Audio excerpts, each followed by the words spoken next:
Between Donald Trump trying to purchase Greenland, Drewski's church skit, and members of the Conservative Party and the Labour Party defecting to Reform UK, and in between all of that, we have Breeny Lee discussing modesty in a way that honestly is... I'm starting to think that we need a podcast episode every week. But I'm here today, and I'm here to break things down to you, let you know what's going on in the world and how they affect us, and of course, the world of work. I'm also going to be introducing to you the concept of golden handcuffs. We'll be speaking all things Greenland and all the things in between. Welcome to the Toy Talks podcast. Toya Talks. Council estate to corporate space. First gen Nigerian setting the pace. From Goldman Sachs to PwC. Building legacies for all to see. This lecture couldn't stop this flow. Law degree, just watch me grow. Masters of the game we show. Every sister how to own their throne. TOIA, let me show you how to navigate and elevate, that's what we do. Black Queen, energy growing.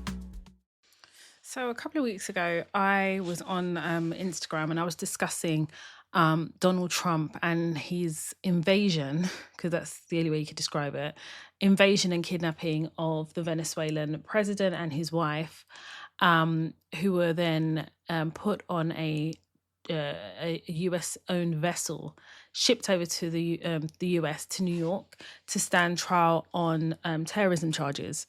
And when I was discussing it, I was like seeing people's timelines, and you can really tell people who are really uneducated, like to the point where I understand, I think it's China, who have basically said you have to have a certain academic level to be able to discuss certain political things. And I actually understand why they're doing that, because I feel like when you're dealing with like geopolitics and you're talking about things that actually impact like directly us, or has a geographical impact, people really don't understand past the issue. And it's really scary when, like, it's almost like maybe something happens in Africa, and because I'm African, I then claim or purport to then understand all things African, when in fact, I don't know all things African. Do you understand? Like, just because I am African doesn't mean I know everything that happens in Africa. I take the time to actually go and do the research. I really love to understand and look at kind of what happens behind that, and then look at things like from a political perspective, a social perspective, and actually how it impacts wider policy. Like, I think about those things. But you can tell people who are emotionally educated, when I say emotionally educated, they're educated in their own emotions, but they don't see past their own emotions to look at things from a perspective that doesn't garner emotion. They don't look at things practically. And I've had to like literally like delete a load of people, and follow quite a lot of people, and there's still people in purgatory where they will probably be deleted, like not muted, completely removed from my timeline, because I don't actually want to see or hear what they have to say, because I never learn anything, and I just feel like my brain cells are frazzled. I'd learn more from watching Baddies, or was it Bad Girls Club, whatever it's called. I'd learn more out of that than some of the people's timelines that post and repost bullshit. When Donald Trump went into Venezuela, it's not like he went there and he didn't have people on the ground who were double agents that were assisting him in being able to navigate Venezuela in the thick of night to kidnap the prime minister and his wife. Now, irrespective of kind of the reason, irrespective of kind of what's been going on in that country, and I say irrespective, it's more, I think everything has its own importance. But to go to a sovereign country and kidnap an elected official is crazy. And the amount of international law that was broken, but more importantly, that wasn't signed off by US Congress. It's scary times. So to now be confronted, as we all have been, with Donald Trump has basically said that 10% tariffs will be applied to the UK and Europe for those countries who do not support his purchase of Greenland. He wants to purchase a country. Do you understand? Like his behavior has escalated past his behavior with what happened with Venezuela. And you know what the crazy thing is? Keir Starmer looks weak as a prime minister. He is weak. He failed to condemn the the international laws that were broken in what Donald Trump did. And you see, the thing is, when you are silent, you are complicit. And people think silence absolves them from responsibility. No, it sets you up for your own misfortune. When you're in a position and you are holding a certain seat like a prime minister, you have to rule in a way that is not just fairness in politics. I don't even know how to describe fairness, but you have to rule in a way that shows a level of strength. You have to stand for something or you will fall for anything. So when what happened in Venezuela happened, Keir Starmer was asked about his thoughts on it and effectively said he didn't even know about it. So he found out at the same time as us. But now it's a little bit more closer to home. Donald Trump is operating like a crazy dictator. So he's now decided that he wants to purchase Greenland. So I've done a lot of research on Greenland to understand why, how, and is it possible, and what is the motivation of Donald Trump. So Greenland is a large Arctic island. It's part of the Kingdom of Denmark, and Greenland is self-governing, but Denmark handles the defence and foreign affairs of Greenland. It's geographically important because it sits between North America and Europe and is a gateway to the Arctic. So Donald Trump has publicly stated that the US should buy or even take control of Greenland. He argues it's critical to the security against Russia and China because of its natural resources. So it has natural resources in minerals, rare earth elements, and potentially oil and gas. The Greenland government has firmly rejected the idea that the US should buy, own, or control Greenland, and that their future should be decided by Greenlanders and Denmark alone. So European countries and the NATO response has been UK, Denmark, France, and other countries have responded by sending troops into Greenland on a joint exercise. And their motivation for doing that is to show that if there was some type of attack or invasion by Russia and China, that they could defend Greenland without the need of the US. So because the European countries and the UK have sent troops into Greenland doing this joint exercise, the US have taken this really badly because the way Donald Trump has taken it is it's an act of defiance that Europe and UK are going to stand together to defend Greenland. That's how Donald Trump has taken this. So his reaction then has included threats of tariffs, which he has said he will impose from February, an additional 10% on UK and European countries in terms of tariffs for those who do not support the US attempt to purchase or control Greenland. And he said that he's targeting several NATO countries. And as far as he's concerned, he will continue to raise those tariffs until European countries and the UK agree for the US to take control or own, buy, purchase, whatever, Greenland.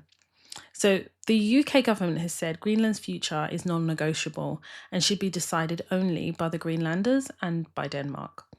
Keir Starmer has condemned the tariff threats and framed them as harmful to transatlantic cooperation. The UK is trying to avoid a trade war, saying tariffs would hurt British businesses and diplomacy is the best route forward. Now, if you look at it from a geopolitical perspective and defence, Greenland's location, so where Greenland is located, it gives a strategic control over parts of the Arctic, an area of rising geopolitical competition among major powers like the US, Russia, and China. Control over Greenland would enhance military positioning and access to Arctic shipping routes. So you can understand now where the issue sits. Where Greenland is positioned, it gives a strategic advantage that we, the UK, can't afford Russia or China to have. and the US are terrified of Russia or China kind of edging forward to kind of have any type of control or influence over Greenland. But when we look at the relationship between the UK and the US, which has always been dubbed as a special relationship, UK's lack of support of the US buying or controlling Greenland has meant that it has placed a strain on that relationship, and that special relationship is becoming withered.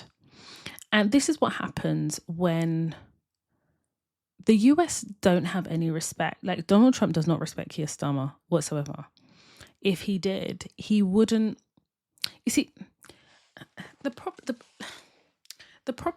that the UK have is that we're no longer part of the European Union. We have no strength. We have no power. The biggest problem that we have here in the UK is Brexit. When we agreed to exit Europe, people voted for Brexit because of immigration. But we still have those immigration problems. They're probably worse. But from a geopolitical perspective, it's put us in the worst position ever, because we are literally begging at every table. We're begging at the European Union table. We're begging at the table of the US, and we have no power. And lack of power means lack of respect.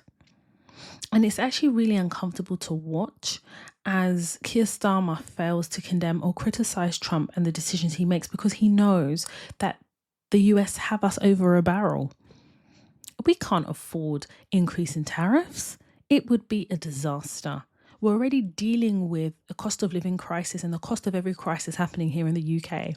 Then you add tariffs to it and affect businesses who are already affected. It is a recipe for disaster. So I guess like the main points that I think take away from what's happening with Greenland is that Greenland is not for sale. Local government and residents are saying no. They want to remain as they are. And the US wants it for security and resources. The UK wants diplomacy and not tariffs or conflict, but Greenland's climate changes affect us all. And they are going through climate change at the moment. So Greenland's huge ice sheets are melting rapidly due to global warming. This melting contributes to global sea level rises and can affect weather patterns and ocean currents, which matter to the UK and the whole world. I think what is really important to understand here is, in the same way Donald Trump wanted to purchase Canada, he thinks countries are up for sale. And somebody who has that perspective doesn't respect the sovereignty of any country, and therefore doesn't respect duly elected process of any independent sovereign country. And somebody who does not respect that can go in the middle of the night, kidnap an elected prime minister and his wife, and ship them to the UK, ship them to the US, and have them face charges. Can you see the domino effect of when you become complicit in doing nothing, you start to see somebody garnering enough confidence and power to think that they can do what they want? Keir Starmer needs to stand up, and he needs to show some strength. I personally think it's too late for Starmer. I think with all the defections that are happening in politics here in the UK, with a lot of members of parliament that sit within the different parties defecting to Reform UK, is also showing how fragile the Labour Party is. And it's also showing that politics in this country is literally on a tightrope. So you can then see how it kind of falls into the lack of strength and the lack of a strong voice of the UK to condemn Trump. You know, it's crazy to me. In my mind, the first question I ask is, what could Trump do for Keir Starmer to rise up and say this is unacceptable? Short of invading Greenland, and even then, I think he'd still try and call him and say, "Can we talk about it?" It's just pathetic. So I want to move on slightly to members of the Conservative and Labour Party defecting to Reform UK. Do you remember what I said to you guys last year? I says, if care's not taken, Reform UK is going to run this country. Did I not tell you? So it's not like I'm pulling this out of my ass crack. I'm telling you guys because I can see how this is going and it doesn't look good. And if Reform UK run this country, if you think racism is bad now in the UK, you haven't seen anything. And you see how US have ICE. You see our version of ICE here because Nigel Farage doesn't have an identity of his own. I really think he idolizes Trump. So he emulates a lot of what Trump does. So you can expect there to be a mirror image of what's happening in the US to be happening here. And we're teetering on the edge of that anyway. Nadeem Zahawi is a senior Conservative politician. He was once the Chancellor of the Exchequer. And he is the highest profile Conservative Party member to have defected and joined Reform UK to date. His reasons for defecting is he's criticised the Conservative Party as a defunct brand and said the UK needs Nigel Farage as Prime Minister, and he framed his defection to Reform UK as a political necessity and change rather than personal ambition. Now, the only issue here is rumour has had it and it's alleged that he was seeking some type of peerage and Kemi Badenoch did not kind of submit him for these peerages. So he was like, you know what, fuck it, I'm off. He knows the impact that his defection would have. And it comes amid a spike in Conservative defections to Reform UK, many citing dissatisfaction with the party's direction and the appeal of Nigel Farage's platform. But to really understand what is happening in politics, Reform UK is just a more radically racist version of the Conservative Party, in my opinion. But the problem that we have here in the UK is if you don't want to vote Conservative and you don't want to vote Labour, who are you going to vote for? Who? Because the options are just not there. Now, what's his name now? Oh God, I can't remember his name. It's gone out of my head.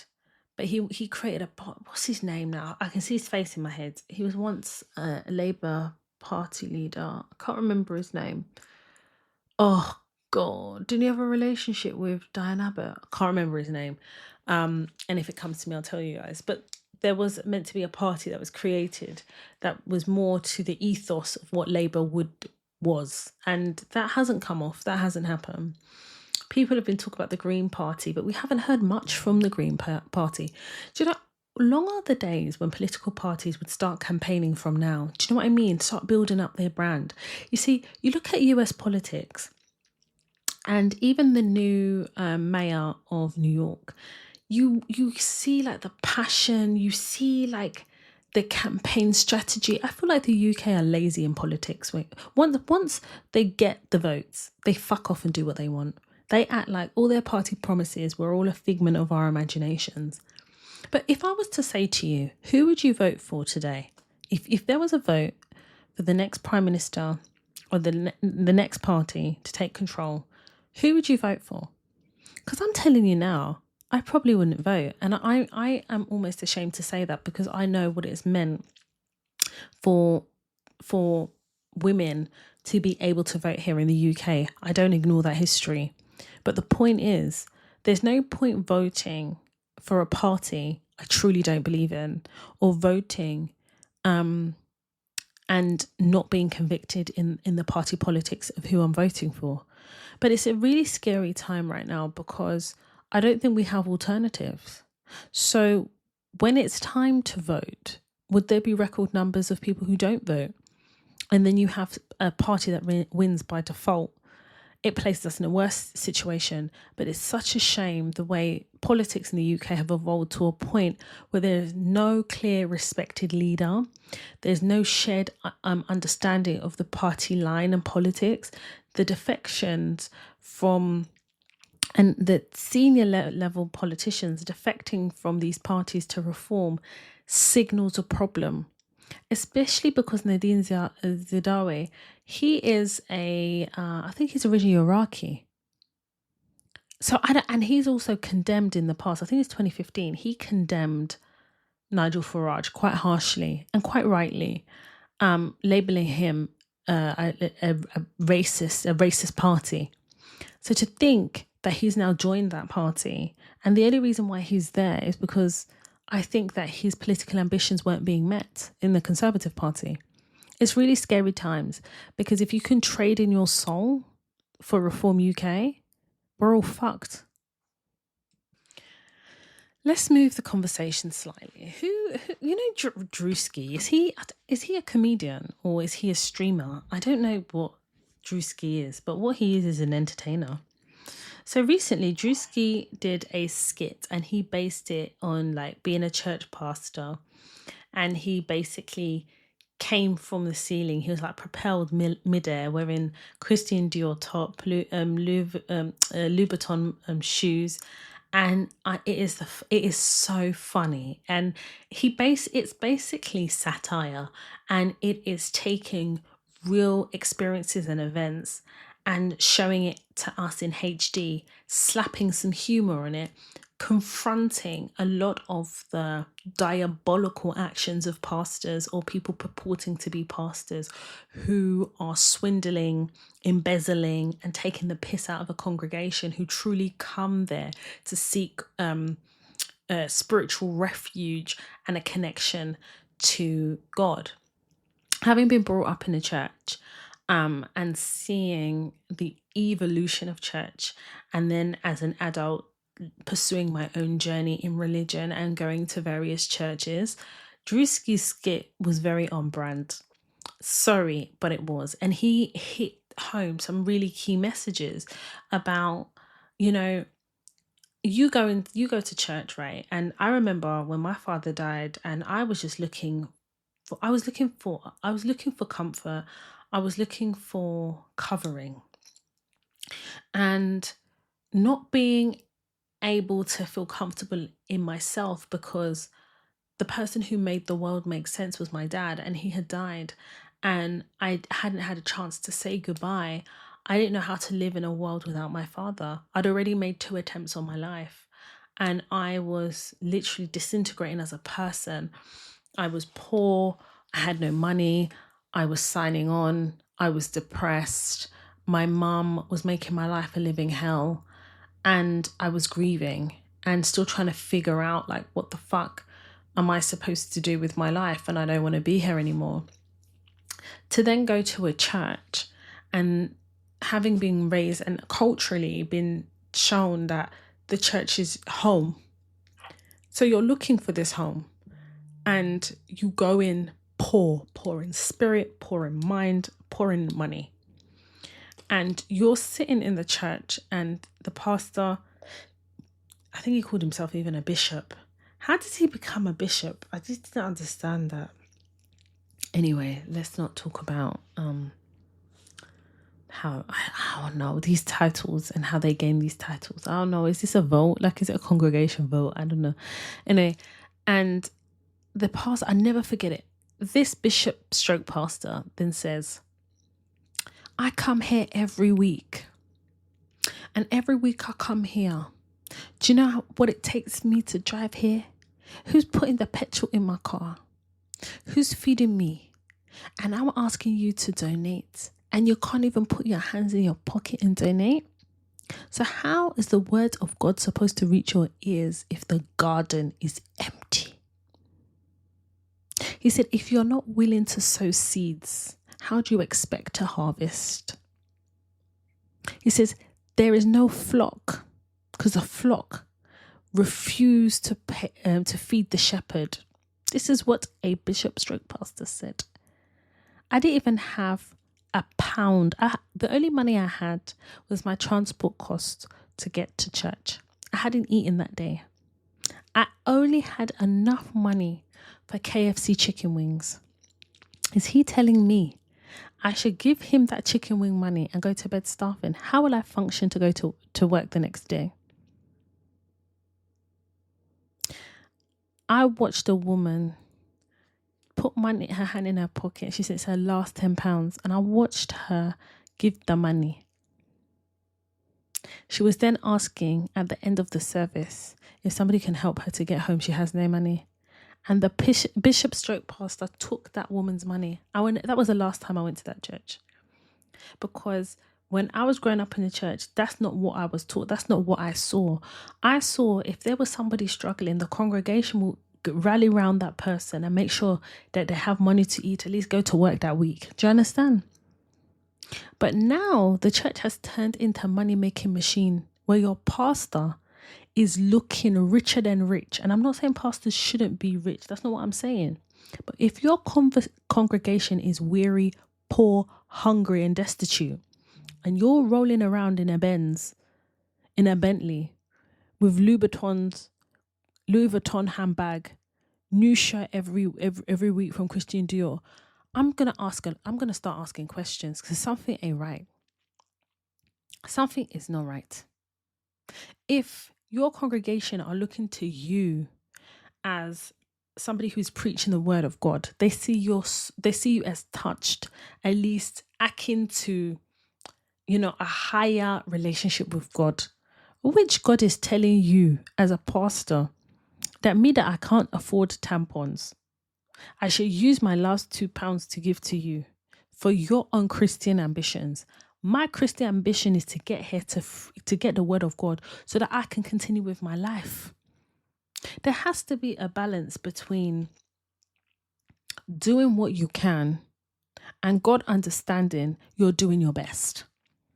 And this is my problem with Christianity, because some of these churches are wild. That bishop stroke pastor, when I stopped going to that church, do you know that this man would ring me every single day, sometimes 3 times a day, 4 times a day, and he'd call on a block number? I know this because when I picked up the call the first time I heard him, I said I'll call him back, and I never called him again because now I know how he calls. This man harassed me. And I realized he harassed me because he's seeing me as a lifeline. That I'm poor today, I will not be poor tomorrow. Maybe he saw something in me. And he thinks that I'm going to fund his Christian ambitions so that he can go on tour. These times I can't even get to church. Do you know how crazy that is? To tell your pastor or your bishop that you have no money to eat. They pray for you and ask you to go. Not even to give you £1 to go and eat. I'm sorry. I feel like some pastors don't know the role they're supposed to play. If you're looking for God to bless you, but you cannot, and that's a God you can't see, but the person in front of you is starving, you can't even feed them, do you think God is going to be listening to you? I don't understand this type of Christianity people are doing. I have no problems with you being a rich pastor, but not at the expense of your congregation. I'm sorry. No. There's always a fundraiser. There's always a roof that needs repairing. There's always a mission that you need to go on. But what is the mission to uplift your congregation the same way you're using the money to uplift your wardrobe? They don't want to have that conversation. I'm telling you right now, like when I go out, you have these people trying to recruit for their churches. I will always avoid them. But there's some that are rooted to the cause. Yeah? So I remember, was it last year? I think it was last year.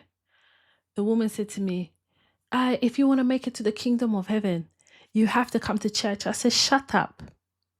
She was standing in my face, I'm telling you, I know what she had for lunch. That's how close she was. Her breath stank. I said, shut up. So you think by harassing me, you're going to the kingdom of heaven? Is that what you think? You think you're doing the Lord's work? This is not the Lord never asked you to harass me. He didn't ask you to come so close that I can smell your breath. I said, get out of here. Don't stand in front of me. And I don't want your leaflet. And she goes, well, I'm trying to save your soul. I said, save your own soul. How do you know my soul is not saved? How? I've just come to Tesco's here to come and collect a few things, and already you've diagnosed that my soul is not saved. But this woman here is lying here, homeless here, sleeping here in a tent. Look at her. Did you even go into the same Tesco's to even buy her a sandwich or a bottle of water? No. But it's my soul you're trying to save. Honey, your soul is in the bin. That bin right next to the woman that's sleeping rough here. Yeah. I opened my bag, gave the woman that was sleeping rough a bottle of water and a sandwich. I just left it outside there. Can you see this type of Christianity that people are operating in that doesn't work? So when they're trying to minister onto me, don't minister onto me. Don't do it. My dad was a pastor until I was about 18 years old. And then obviously my father got ill and I had to step down. I've seen a lot in the church. Let me tell you, I've seen a lot in the church. I've been to different churches looking for what I felt was my salvation. And I realized that my salvation is not in a church. I felt the most peace when I converted to Islam. I'm not going to lie to you. I felt the most peace within myself when I converted to Islam. And the only reason why I didn't continue to practice Islam is because of the backlash my dad got as a pastor of the church. When I converted, there was a lot of conversations that I had with certain people. And, you know, one thing I love about my dad is when we got to 18, my dad said to us, me and my brothers, it's like when we individually turned 18, he would always say, I've introduced you to Christianity. I've introduced you to religion. You have to find your own path and your own relationship with God. Like, this is your path to walk down. My job was to teach you, to guide you, to use religion to show you. I've introduced you to the Bible, but your choice in terms of your path has to be between you and God. That to me was probably the best thing that my dad ever done for me. And I think I've said this before on the podcast. I'm saying it again. Because what Drewski has done is he's made a lot of pastors uncomfortable. That's why you see a lot of pastors talking now and trying to condemn Drewski. But that's because he's hit several nerves of the truth. Because if Drewski didn't have, if this was not the things that we all witnessed, Drewski wouldn't have content to make into satire. Do you understand what I'm saying? So I think a lot of the pastors that are talking now and they have a big issue, all of them are having issues wearing Louis Vuitton, Prada, Gucci, Fendi, Christian Dior, while your congregation are starving. It doesn't make sense to me, personally. It doesn't. So for me, Drewski's skit is very much, I'm going to see if I can find a link and put in the show notes. I was laughing my guts out. There was even this bit within the skit where someone from the congregation went to Drewski and was like, oh, I need some money, I need to eat, whatever he was saying. And Drewski was like, I had a fundraiser, I had a fund. Did you put money in the fund? The guy was like, no. And he said, well, get off my Bentley. Don't touch my Bentley, and zoomed off. And I was like, yeah. If anyone in your congregation is starving, if anyone in your congregation is suffering, if anyone in your congregation don't know where to lay their head, but you are expecting that same congregation to fundraise so you can continue to visit Selfridges and Harrods, is a problem. I'm sick and tired of seeing pastors wearing designer goods when your congregation can't even afford Primark. And you know what the crazy thing is? These pastors will tell you every passage of the Bible from Genesis to Revelation to Paul to Sam, right down to Matthew. They can tell you and they know every single Bible verse that justifies their bad behavior. Every single. I have no problem with you wearing what you want to wear, pastors, but we, the congregation, should not be left with the bill to fund your designer obsessions. It's bullshit. These times, someone from your congregation has broken down. They can't change their tire. In fact, the car is kaput, but you're driving a Bentley and you'll drive past them on the way to church. Bullshit, innit? Nonsense. But I guess staying on that church theme, I want to talk a little bit about Brainy Lee. Okay. Brainy Lee, for those of you who do know her, we all know, like, YouTube, that whole content creation. I think I've spoken about Brainy Lee before, on the podcast. But she's going through this whole modesty thing. She's like got a modesty line. I think something that really confuses me about Brainy Lee is, why is it that men are always at the center of her crusades? Because when you talk about a modesty line, you are talking about men. Stop it. Because who are you being modest for? They'll say, I'm being modest for Christ. Christ didn't ask us to be modest. He didn't come and say, come on, darling, I want you to be modest. What is this about? I feel like Brie Neely is confused. There is nothing wrong with going on a journey and evolving. There's nothing wrong with it. But her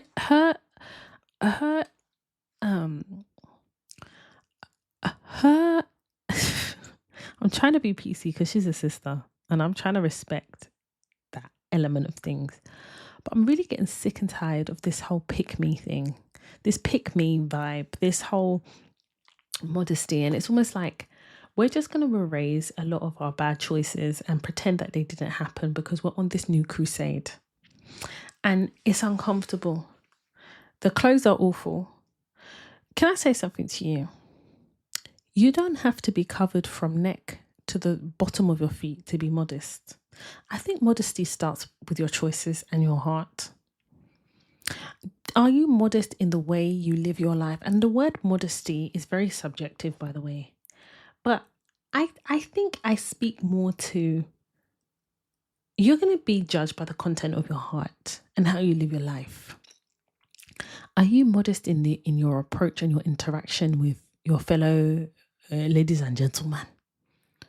Are you clean in your mind? Have you got a clean heart? How are you leading your life? And this is why I say to people, I'm a spiritualist. I don't subscribe to a prescribed religion. However, do not be surprised if I revert back to Islam, because that was where I felt the most peace. That's where I feel more aligned from a religious perspective, is in Islam. For now, I definitely more spiritual, but I take and adopt a lot of principles from Islam. So, for example, I don't eat pork. Don't believe in that whatsoever. I think I still have my Quran. I need to look. Oops, sorry. I need to look for it, but I definitely think I still have it. And I definitely want to go back to like finding an imam. Like, you know, when I was in North London, it was easier because we had a lot of mosques in North London. Whereas where I live now, I don't even think I've seen one mosque. Do you know what I mean? I would love to kind of, if I found a mosque, I feel like I would start that journey again, to be honest. But I'm just going to allow my spirit to lead me where it's supposed to. And where I'm supposed to land is where I'll land. Do you know what I mean? But with Brunelli, I'm very confused about her. I'm really interested to hear your comments, you know. Especially, I want to hear from people who really like support and agree with her. I want to hear from you people too, because I'm trying to understand why everything is so men-centric, men-focused. Those clothes that she says are modest are just... I mean, what are you going to wear when you go on holiday? I don't understand. Or in the summer. Are you going to wear long sleeve t-shirts all the way to the neck to the floor? It's not making sense, man. And I feel like Brinny Lee went through it a lot on social media, especially that whole like, was it Kojo? I can't remember. But they dragged her up and down. Anyway, let me not say much. You know, I'm trying to just keep it, you know. But the reason I'm calling it Brinny Lee is because this modesty thing was doing my brain in. I was like, what is all of this? And then, you know, now I think she's cleaned up herself and she's saying I'm modest now. Why does modesty not have makeup? No, my God. When I'm in purgatory, waiting to go to heaven, me, I'll be wearing makeup. I want to look good. Even God said, you know, that I should present myself in the way I would like to be received, W. Anyway, let's move on. So I'm definitely going to do a TikTok about this. But before I take it to TikTok, I wanted to speak to you all about a concept called golden handcuffs. And I think it's really, really important because I feel like people talk about other concepts, but they never talk about the golden handcuffs. And a lot of people find themselves in this position. So golden handcuffs is the idea that a job pays you too well to leave, even when it's no longer serving you. So typically you're in a high paying role. You've got the salary, you've got the bonus, you've got the benefits, and maybe you're even earning 6 figures or in the high 6 figures. On paper, it looks like success, but in reality, you're stuck. Now, you're stuck because if you were to leave that role, whether to move sectors, pivot careers, or even in the same job but just elsewhere, the market is paying significantly less. So your salary becomes the restraint. You're not staying in your role because you're fulfilled. You're staying because the pay drop feels impossible. That's the handcuff. What makes this difficult and what is worsening this whole golden handcuffs is the economic backdrop. So the current labour market is as such that it's the worst in unemployment in the last 5 years. This is the worst unemployment figures that we're seeing. So the market is showing a stagnant job market, hiring freezes, redundancies, fewer senior roles. Promotions are slowing or disappearing altogether. So even if you want to progress, climb, or move laterally, there's nowhere to go. You're locked into the same responsibilities, the same pressure, the same role with no real growth. And because of inflation, mortgages, childcare, and the cost of living pressures, taking a pay cut isn't a realistic option for many people. So the job stops being a choice and starts becoming a trap. That's the golden handcuff. So I feel like there is a part of this golden handcuffs where people don't talk enough about how golden handcuffs don't just cost you mobility, but it costs you skill stagnation, erosion of confidence, energy, creativity, and options. You're not learning at the pace you should be. You're not building transferable leverage. You're not even expanding your professional identity. And over time, the longer you stay, the riskier it is and the riskier it becomes to leave because your CV becomes tied to one environment, one salary band, and one way of working. Golden handcuffs don't mean you're ungrateful. They don't mean you're entitled, and it definitely doesn't mean you failed. Golden handcuffs mean the salary has outpaced the market, but not the growth. And when money becomes the only reason for you to stay, it quietly removes your power.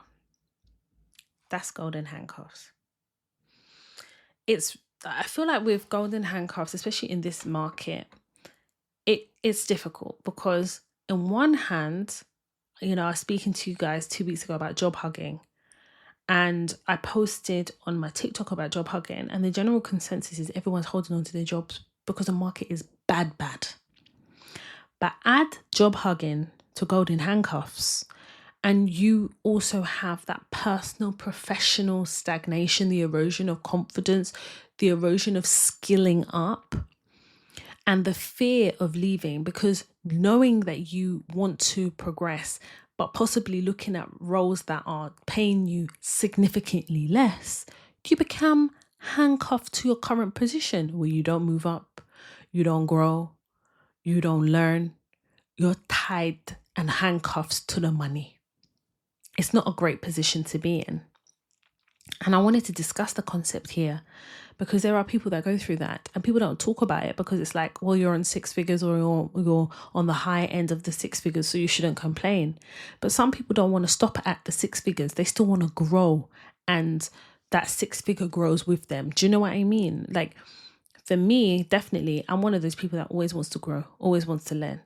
So the current market is affecting everybody on different pay scales. And that's what I really want to highlight today. So yes, that's the concept of golden handcuffs. So obviously I then looked at, okay, so what's the solution? Like, how do you break golden handcuffs? So breaking golden handcuffs is not about quitting your job tomorrow, especially in this current labour market. I would not advise it. But it is about reclaiming leverage while you're still inside the role. Because for many women, particularly Black women, the risk calculation is completely different. We're more likely to be overqualified, underpromoted, and definitely underprotected, and financially responsible for more than just ourselves. So the solution has to be strategic and not reckless. The biggest mistake people make is believing their salary is their value. It isn't. Your real asset are your skills, decision-making authority, industry knowledge, and problem-solving reputation. If your pay is high, but your skills aren't clearly transferable outside your organization, that's where the handcuffs tighten. So I guess you have to ask yourself a couple of questions. And the one main question is, could I explain what I do in a way that another industry would pay for? If the answer is no, that's the work. So convert your job skill into a skill extraction exercise. So instead of asking, how do I move up in your current role? I guess the ask should be, what can I extract from this role that increases my power elsewhere? So that might look like leading a visible project, owning a commercial outcome, managing budgets, vendors or strategy, or getting exposure to exec level decision making. For us Black women especially, this matters because we are often doing senior level work without title or mobility. You don't need permission to document your impact. And I think that's so important. And I always talk about your feedback folder as a kind of like the conscience documenting your impact. And I get it. Like, I spoke here a few weeks ago about wanting more challenges at work and being given certain opportunities. I've had to push for that through having a recognizable brand with senior members of staff in my organization outside of my team. So I'm being plugged into really senior stuff. And that has just come from managing my brand. And it's really difficult, especially if you come in new to a field or you haven't been there long. You know, you have that imposter syndrome already. How do you now become hyper visible to the decision makers so that you can take on greater responsibility and have that visibility? It's strategic, but it's not impossible. So the most dangerous time to plan an exit is when you're already burnt out. So breaking golden handcuffs means building options quietly, consulting or contracting on the side, speaking, writing, or thought leadership, freelance or advisory work, a parallel income stream, even if it's small. This isn't about side hustles for hustle's sake. It's about choice. Because once you have options, the job stops controlling you. And I've always said that, like, for me, you need options. In a market that is so bad, if it's about skilling up, looking for outside things to enhance your knowledge, looking at how maybe in my field, for example, legislation has changed in my field, so I need to skill up myself. And whether that's being paid for at work or I'm finding these courses paid or free, I'm on them courses. I think it's also important to redefine success on your terms. So breaking those golden handcuffs doesn't always mean a higher title, bigger salary, or louder role. Sometimes it's more autonomy, more time, more alignment, more space to build something of your own. Especially for women and Black women, success doesn't have to look like surviving inside systems that were never designed for us in the first place. And I think that's really important. I'm definitely in a space in my career where I didn't think, coming off of being a contractor for almost 10 years, I didn't realize that going perm, potentially this is the job that I could be in until I retire. That was quite confronting for me because I didn't take a perm role thinking about that. I took it because it's what my family needed. It's what I needed to be able to be the mother I am. But I'm actually at a I think I'm at a point now where I'm thinking, okay, what does the next 10 years of my career look like? I'm at a crossroads. And I have said this in previous podcast episodes, that at a certain stage in your careers, you have crossroads and they're very healthy to have. What's not great is being in a crossroads where the labour market is really bad. It's been the worst it's been in 5 years. And we're watching like labour recession. That's what's happening. So I'm having to think about kind of where I want my career to go, like what my success looks like within the next 10 years. Like, I've been successful, but what else? Do you know what I mean? So it is in leadership.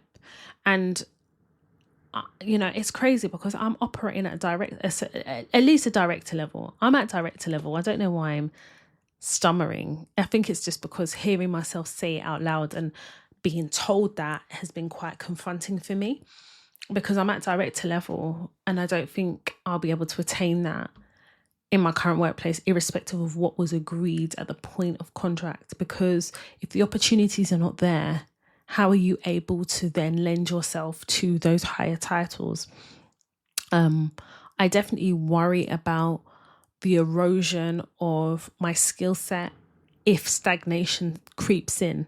It's something that really worries me, and it's definitely something that when I work through, I'm going to come back on a podcast and talk about it extensively, because I think it's very important. Because when you are in your 40s, you're at that point, it's that middle point, right, where you think, okay, where do I go from here? Do I stay where I am and ride this wave and hopefully climb the ranks and retire in this role?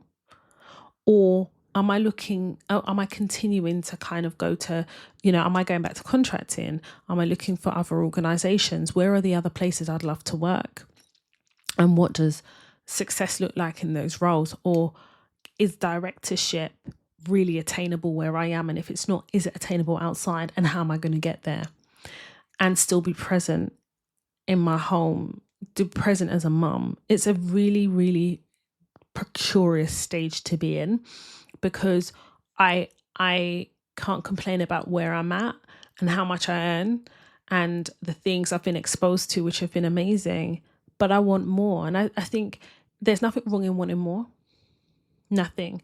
Because I think that your 40s, like your prime, we continue to be our prime earning years. Your prime earning years. But then one does need to think about, okay, what does retirement look like? Especially with the retirement age increasing. From a career perspective, what does that look like? Irrespective of what I do on the side, like my side hustles, like Toy Talks, the podcast, Sister Scribble, there is a role that my career plays in my life that I've accepted. And it's been really important for my mental health, for my career direction. I know what my career means to me and why it's meant that to me. I've worked through it in therapy, but it is as important as all the other endeavors that I do outside of work. Is really important to me. It took me a long time to understand where my superpower and my skills sat, then having the opportunity to then feed those skills, study to the eyeballs, and reach an earnings that I never even thought that was possible. To be in a position now whereby I now need to think of what the next 10 years looks like is very important, because I had children a bit later in life. My daughter's 2, she's going to be 3 in a few months. So she's going to be going through education. I want to be able to have the option to put her through private education if I want to. That requires me to earn. That requires my husband to earn. Do you understand? Am I going to have another child? That's quite confronting. Women, we really have a lot to think about. We do. Am I going to have another child? Because if I am going to have another child, that adds a different dimension to my career planning, because it's not about the next 10 years, probably about the next 30 years of my career, 4, 5, 6, 7. I'll probably retire in my 70s if retirement is still a thing, because I don't know if I really believe in retirement. But then even if you don't, if the market believes in retirement and you start looking like retirement, the market will treat you like you're retired. So I have all those things to think about.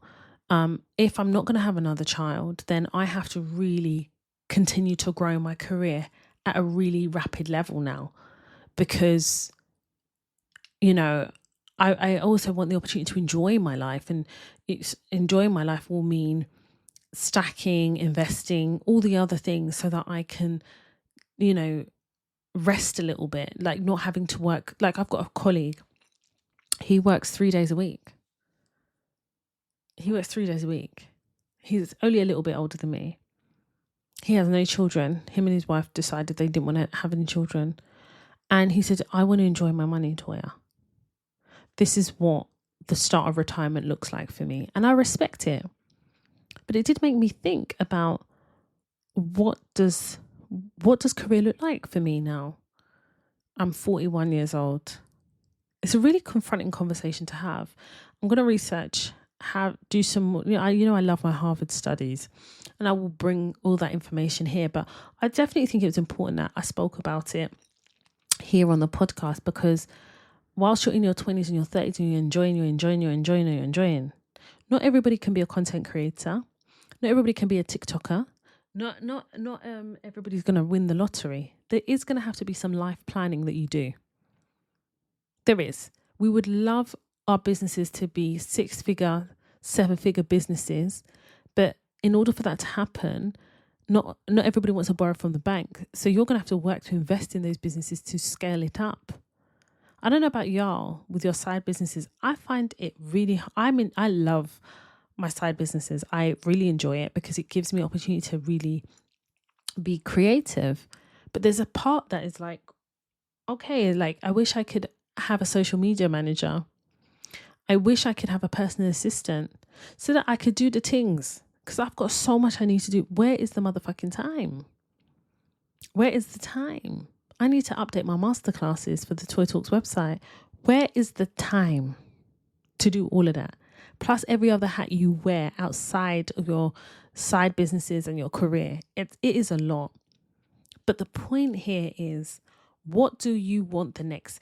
And I say the next 10 years and the next 5 years, and I say the next 20 years, because with the way AI is moving, we're having to think even more so. And it's very much confronting about the direction of your career. I hear a lot of people, these sound bites, I don't want to work forever. Well, you may not have the choice if AI has anything to do with it.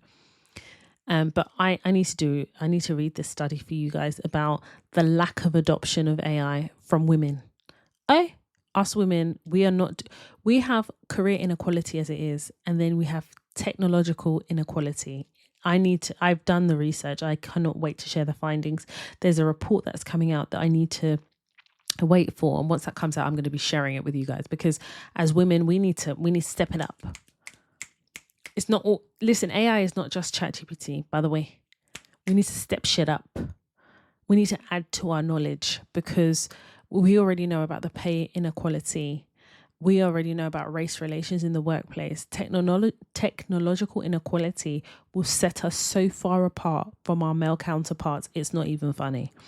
But I digress. Anyway, I hope you found this podcast episode interesting, knowledgeable, impactful, thought-provoking. I'm going to leave it here. I wanted to talk about managers being jealous of their employees, but that can wait for the next episode, because I got a lot to tell you, honey. Some of my friends have been their eyes have been open, and they've shared quite a few things I think would be great for the podcast, and they've given me permission to share. And there was one dilemma that is currently working itself out at the moment. So hopefully I'll be able to share in the next episode. But I really hope you've enjoyed this episode as much as I've enjoyed delivering it. Thank you for sharing. Please share this, retweet it, reshare it, forward it on, add it to your group chats, have a conversation, have open discussions, take some of the themes and the topics and have a conversation. If you want to email me, my email address is hello@toytalks.com. I am on Instagram, Toya_talks. I have my private Instagram page, Toya_Washington. And of course, I'm on TikTok. I'm very active on TikTok at the moment, Toya_Washington. And yeah, let's connect. Thank you so much for all your love, your support, for listening.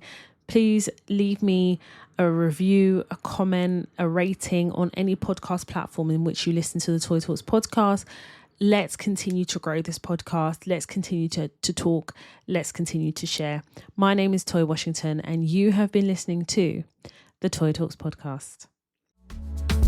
TOI, let me show you how to navigate and elevate. That's what we do. Black queen, energy growing, no fantasy, just real talk. From classroom dreams to boardroom walk. Black woman power, watch it shine. Breaking barriers, redesigning time. From Tottenham roads to CEO, every step teaching what we know. Not just surviving but thriving more. Opening every closed door. Toya Talks, Toya Talks, Toya Talks. Black queens to the top and we're still going.